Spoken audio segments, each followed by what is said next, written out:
ನಟಿ ರಚಿತಾ ರಾಮ್ ವಿರುದ್ಧ ಈಗ ಮತ್ತೊಂದು ಆರೋಪ ಕೇಳಿಬಂದಿದೆ.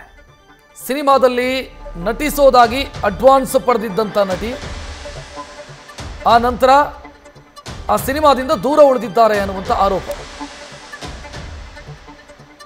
ಸಿನಿಮಾದಲ್ಲಿ ಆಕ್ಟ್ ಮಾಡದೆ ದೂರ ಉಳಿದಿದ್ದಾರೆ ರಚಿತಾ ರಾಮ್ ಅಂತ ಆರೋಪವನ್ನು ಮಾಡಲಾಗ್ತಾ ಇದೆ. ಅಡ್ವಾನ್ಸ್ ಕೂಡ ವಾಪಸ್ ಕೊಡದೆ ಮೋಸ ಮಾಡಿದ್ದಾರೆ ಅಂತ ನಟಿ ವಿರುದ್ಧ ನಿರ್ಮಾಪಕಿ ವಿಜಯಲಕ್ಷ್ಮಿ ಅರಸ್ ಆರೋಪವನ್ನು ಮಾಡಿದ್ದಾರೆ.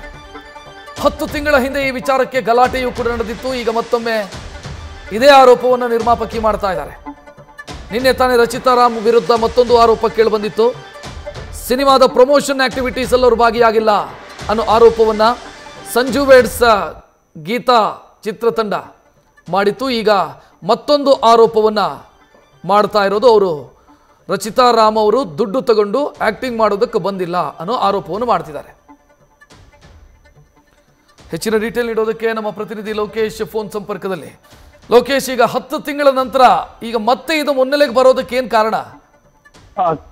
ಖಂಡಿತ ರಕ್ಷತ್, ಯಾಕಂದ್ರೆ ನಿನ್ನೆ ಅಷ್ಟೇ ಸಂಜು ವೆಡ್ಸ್ ಗೀತಾ 2 ಅಂದ್ರೆ ಏನ್ ರಿಲೀಸ್ ಆಗಿತ್ತು ಆ ಸಿನಿಮಾದ ಪ್ರಚಾರಕ್ಕೆ ರಚಿತಾ ಅವರು ಯಾವುದೇ ರೀತಿಯ ಸಾಥ್ ಕೊಟ್ಟಿಲ್ಲ ಅಂತ ಹೇಳಿ ಇಡೀ ಚಿತ್ರತಂಡ ಅವರ ವಿರುದ್ಧ ಆರೋಪವನ್ನ ಮಾಡಿದ್ರು.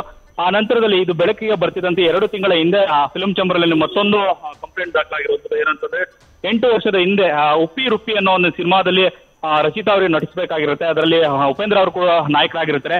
ಈ ಒಂದು ಸಿನಿಮಾನ ವಿಜಯಲಕ್ಷ್ಮಿ ಅನ್ನೋ ನಿರ್ಮಾಪಕಿ ನಿರ್ಮಾಣ ಮಾಡ್ತಾ ಇರ್ತಾರೆ. ಸೊ ಈ ಸಿನಿಮಾದ ಒಂದಷ್ಟು 25% ಶೂಟಿಂಗ್ ಕೂಡ ಕಂಪ್ಲೀಟ್ ಆಗಿರುತ್ತೆ. ಈ ಮಧ್ಯದಲ್ಲಿ 2017ರಲ್ಲಿ ಬ್ಯಾಂಕಾಕ್ ನಲ್ಲಿ ಶೂಟಿಂಗ್ ಒಂದು ಪ್ಲಾನ್ ಮಾಡಿರ್ತಾರೆ. ಆ ಒಂದು ಸಂದರ್ಭದಲ್ಲಿ ರಚಿತಾ ಅವರು ಕೂಡ ವಿದೇಶಕ್ಕೆ ಪ್ರಯಾಣ ಮಾಡಬೇಕಾಗುತ್ತೆ. ಅಂತ ಒಂದು ಸಂದರ್ಭದಲ್ಲಿ 15 ದಿನಗಳ ಕಾಲ ಶೂಟಿಂಗ್ ಇದ್ರೂ ಕೂಡ ಇವತ್ತು ಬರ್ತೀನಿ ನಾಳೆ ಬರ್ತೀನಿ ಅಂತ ಹೇಳಿ ಸಬೂಬು ಹೇಳೋ ಆ ನಂತರದಲ್ಲಿ ಶೂಟಿಂಗ್ ನಿಂದ ತಪ್ಪಿಸ್ಕೊಂಡಿದ್ದಾರೆ. ಇದರಿಂದ ಸುಮಾರು 1.5 ಕೋಟಿ ಲಾಸ್ ಆಗಿದೆ ಅಂತ ಹೇಳಿ ಈಗ ವಿಜಯಲಕ್ಷ್ಮಿ ಅವರು ಆರೋಪವನ್ನ ಮಾಡಿ ಈ ಸಂಬಂಧಪಟ್ಟಂತೆ ಫಿಲ್ಮ್ ಚೇಂಬರ್ ನಲ್ಲಿ ಒಂದು ಆರೋಪವನ್ನ ಮಾಡಿ ಒಂದು ಕಂಪ್ಲೇಂಟ್ ಅನ್ನ ನೀಡಿದ್ದಾರೆ. ಥ್ಯಾಂಕ್ ಯು ಲೋಕೇಶ್ ಮಾಹಿತಿಗೆ. ನ್ಯೂಸ್ ಫಸ್ಟ್ ನಿರ್ಭೀತಿಯಿಂದ ನಿಮ್ಮ ಪರವಾಗಿ.